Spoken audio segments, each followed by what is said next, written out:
Hello viewers, আসসালামু আলাইকুম। আশা করি সবাই ভালো আছেন।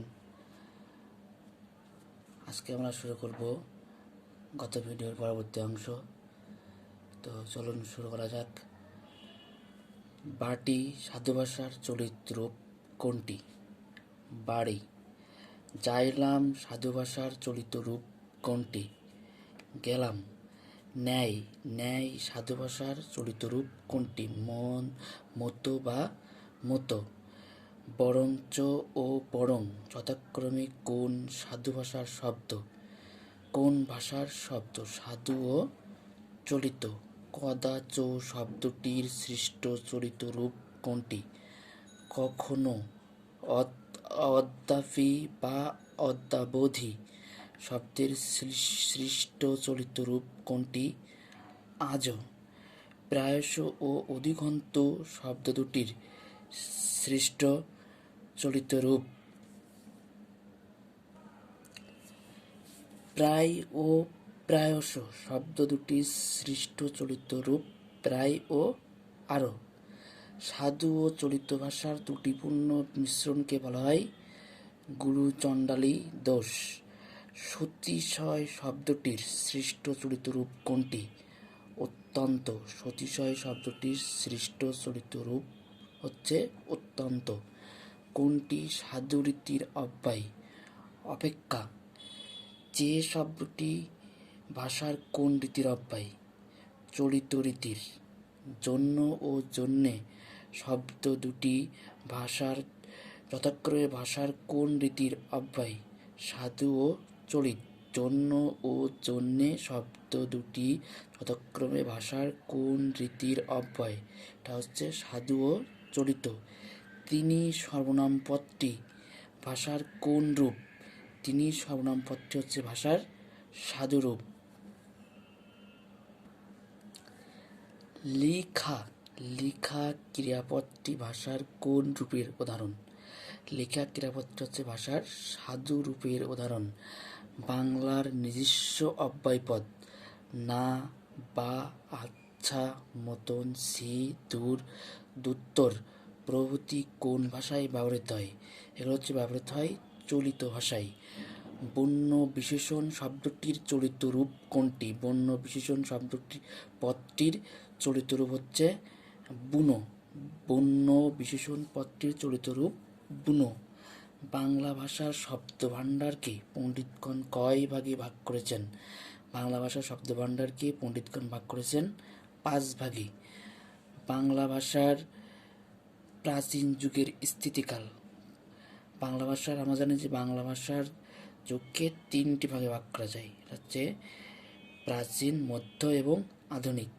তো বাংলা ভাষার প্রাচীন যুগের স্থিতিকাল হচ্ছে 650 থেকে 1200 এবং বাংলা ভাষার মধ্যযুগের স্থিতিকাল হচ্ছে 1200 থেকে 1800। যেসব শব্দের মূল সংস্কৃত ভাষায় পাওয়া যায় কিন্তু ভাষার স্বাভাবিক বিবর্তন দ্বারাই পরিবর্তিত হয়ে আধুনিক বাংলা ভাষায় স্থান নিয়েছে, সেসব শব্দকে বলা হয় তৎসম শব্দ, তদ্ভব শব্দ, সংস্কৃত শব্দ, অর্ধ তৎসম শব্দ। এটা আনসার হবে তৎসম শব্দ। বাংলা ভাষায় কিছু সংস্কৃত শব্দ কিঞ্চিত পরিবর্তিত হয়ে ব্যবহৃত হয়। এদের বলা হয় অর্ধ তৎসম শব্দ, সংস্কৃত শব্দ, তদ্ভব শব্দ, দেশি শব্দ। এদেরকে বলা হচ্ছে অর্ধ তৎসম শব্দ।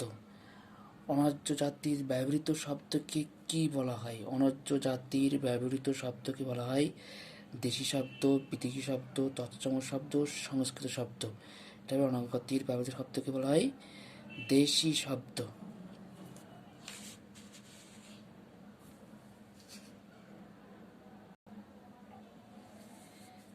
নিচের কোনটি পারিভাষিক শব্দ?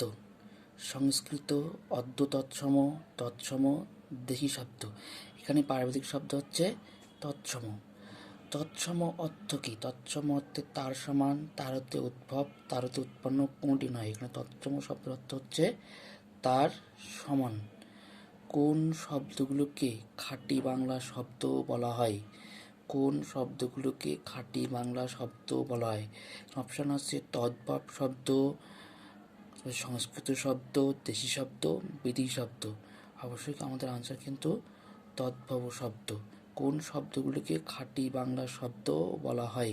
এক্ষেত্রে মনে রাখবেন, তৎসম শব্দকে খাঁটি বাংলা শব্দ বলা হয়। তৎসম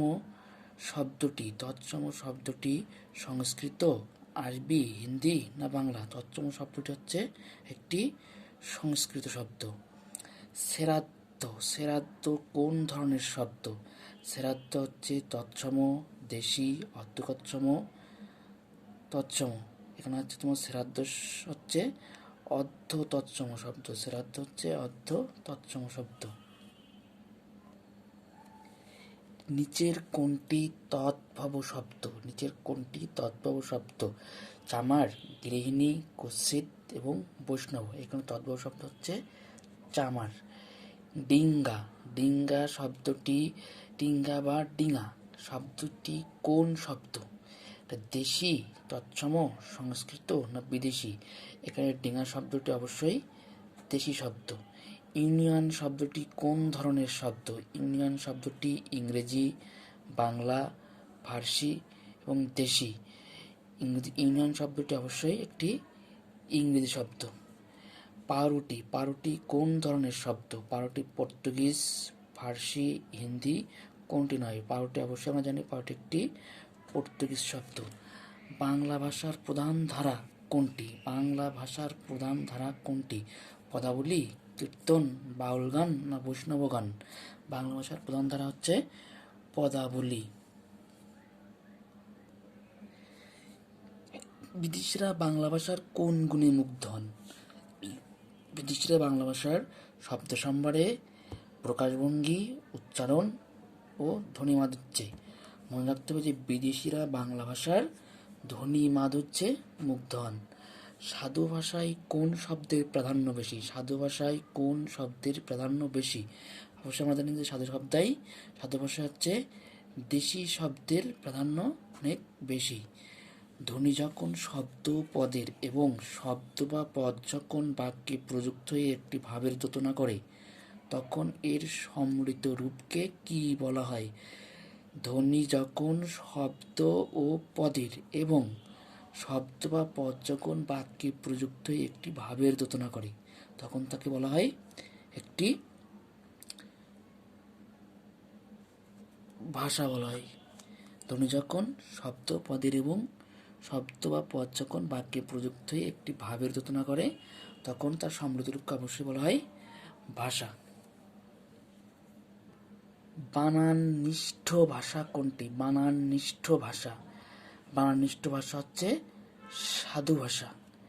পৃথিবীর অধিকাংশ ভাষায় সাধারণত কয়টি রূপ পরিলক্ষিত হয়? পৃথিবীর অধিকাংশ ভাষায় অবশ্যই 2টা রূপ পরিলক্ষিত হয়।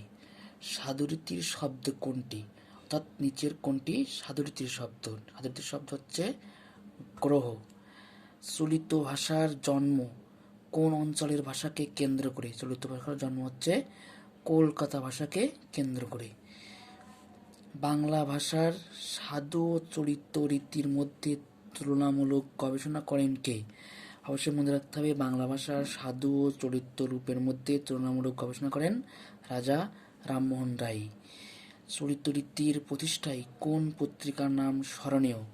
চলিত রীতির প্রতিষ্ঠায় অবশ্যই প্রমোদ চৌধুরী রচিত বা সম্পাদিত সবুজপত্র পত্রিকার নাম অবশ্যই স্মরণীয়। কে সর্বপ্রথম সাধু ভাষার প্রয়োগ করেন এবং কোন গ্রন্থে? এটা কিন্তু অবশ্যই মনে রাখতে হবে যে সর্বপ্রথম সাধু ভাষার প্রয়োগ করেন রাজা রামমোহন রায়, এবং সেটা তার বেদান্ত গ্রন্থে।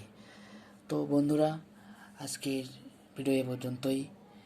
যদি আমার ভিডিও ভালো লেগে থাকে অবশ্যই আমার চ্যানেলটি সাবস্ক্রাইব করবেন এবং লাইক ও কমেন্ট করতে ভুলবেন না। আল্লাহ হাফেজ।